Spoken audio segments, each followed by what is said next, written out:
DJI finally released their new FPV drone, and I am fortunate enough to try it before the release, even though it's just a small time. But I'm still gonna cover up what I experienced flying the drone itself. There's gonna be a lot of videos out there right now that talk about the specs of the drone, so I'm just gonna give you a quick summary of it. The drone can record 4K 60 FPS and Full HD up to 120 frames per second. It has a built-in stabilization software called Rocksteady. It has 2-axis gimbal that can tilt up and down around -50 degrees up to 58 degrees. There's 3 modes that you can choose, which is the N, S, and M, which is normal for N, S is for sport, and M is for manual mode. Flight time is around 15 to 20 minutes, but it depends also on the situation, the wind situation, and also what kind of flying you are doing. The video transmission is up to 10 kilometers, but that is with the help of OcuSync 3.0.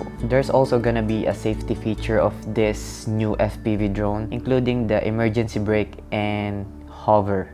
The weight of the quad is around 795 grams, which is almost 800 grams already. That means it's a little bit on the heavy side. So how can I describe this new DJI FPV? So I have here my normal FPV freestyle quad and DJI Mavic Air 2. So when you combine these two drones together, you're probably gonna get both of the experience of these two in one drone. But it doesn't mean that you will have all the features of this DJI Mavic Air and this freestyle quad on that drone though, because first, you don't have the 3-axis gimbal of this quad, and second is the durability of this is spectacular. DJI FPV for me doesn't look like as durable as this one because it's heavy, and it's just the form factor of the drone itself really won't handle a hard crash, in my opinion. Having that 4K 60 frames per second built into the FPV drone itself is really great, because that means you don't need to buy separate action camera to put into the drone itself. What's great about it is that camera itself will be transmitting video to your FPV goggles, which is the DJI FPV goggles V2. And talking about the new DJI V2 goggles, it actually looks really high definition, much more HD compared to the V1. I don't know, maybe it's because of the camera that the DJI FPV drone is using, but it really gives me this kind of like full HD, or more of like 4K downsampled to 1080p video on the goggles itself, and you can even see it when you're watching on the phone. It's really like a different quality on the V1s. That is just my opinion and on my experience as well, and I can really tell it straight away because I've been flying the V1s for quite a while now. And the good thing as well is they give you a battery included with the goggles itself. So modes, I was only able to try 2 modes, which is the normal and the sports mode. But what I can say is that those modes are really meant for beginners. Those are not the same as the controls of an Acro freestyle quad. It's kinda still the same as the DJI Mavic controls. But one thing is that when you're using sports mode, when you're pitching forward and then you kinda want to turn, it's actually rolling while yawing at the same time, which is, it will help you turn much easier.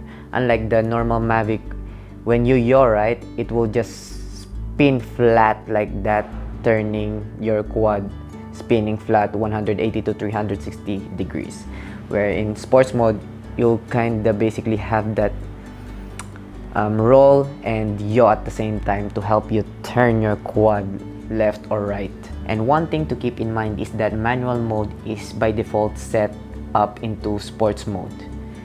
The reason for that, of course, is for the safety. But if you really want to unlock the full capability of the drone, then you can change it on the goggles itself, which is I cannot show right now because I don't have the unit at the moment. And flying it is really simple and easy on those modes. You can actually tilt up and down while flying. Also, you can change modes while you're flying as well.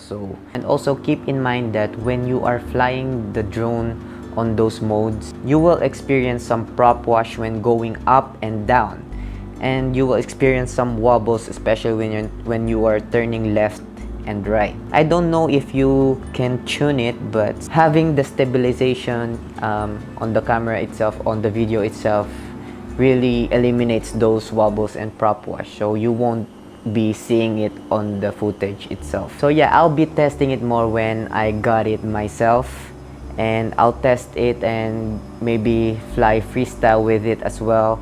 But for now, this is what I can share with you all based on what I experienced flying it. And before I end this video, I just want to give a special thanks to DJI ARS Singapore. They are the DJI flagship store here in Singapore that is located at Funan Mall. They let us try this little drone with my co-fpv freestyle pilots here in Singapore, which is really cool. And I'm so sorry for the background noise right now. And yeah, thank you for watching. Peace. Oh, it is pretty cool.